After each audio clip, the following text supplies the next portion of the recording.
یکا چاره سرکرنا آوا گرانه. اف پروژه سر رو بر 22 اردی کمالگاه فیدی هاتیه دانان. اتشیان وی پروژه در روزانه 1100 مترین سجای این آوا گران یا قسطلان چاره کرد و بودو کرستام گوهرید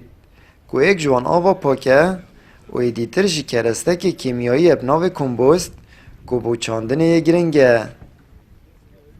لسر روبری 22 متر عردی هاتیا آوا کرن. اف پروژه طاقتاوی یا شولی شت روزانه 1100 متر سه گوشه آوا گران چاره سر کرد. اف آوا پشتی درد کوید بیتا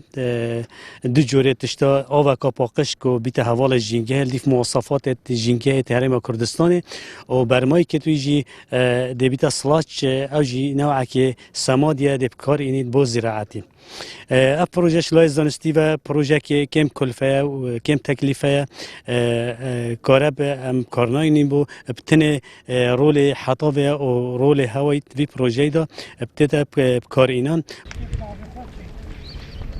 ویزدگاه چاره سرکرنا آوا گرانشلای آبوری و یا گنجایه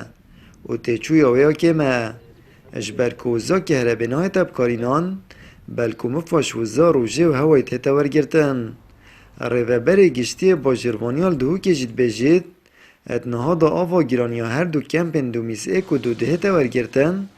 و پاشا روژه جداد آوا دهو که جیتا ورگرتن گرنگی وی پروژه اوادی هاریکار بود که جینگه پیس نبیتن چون که برای اینکه چه دیار کردیم نبود که افوا گران به چطور سرداری شوی که زانسیز لگل بهتا کردن او شیانی دو محطه او کوچیت روشانه 1100 مکعبیت آوا گران ور بگیریدن دو دی استفاده شده کردن او سماد او فضلات کود بردات من دی مفاشی توارگن و سماد تبکارینان بوسی رادی دیسه مفاش اوای شهید توارگردن کمپ دومیسه کدو چهار مرحله ولیده آواگران هیتا بره و محصرت خود ادا کردن اجی کو مستقبلا فهیدی و دوکیشی پیوای گرده این کو آواگران بهتا بره. پیشتر چه جهن تایبت نبوینه که آوا قسطلاب چیته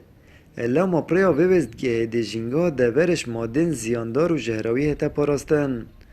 اف پروژه پالپشتیا دارایی رکخرا و جی آیزت آلمانی کجمه میلیون یورویا هاتیه جبجه کرن آمد بریفکانی کانال آسمانی پیام دهوک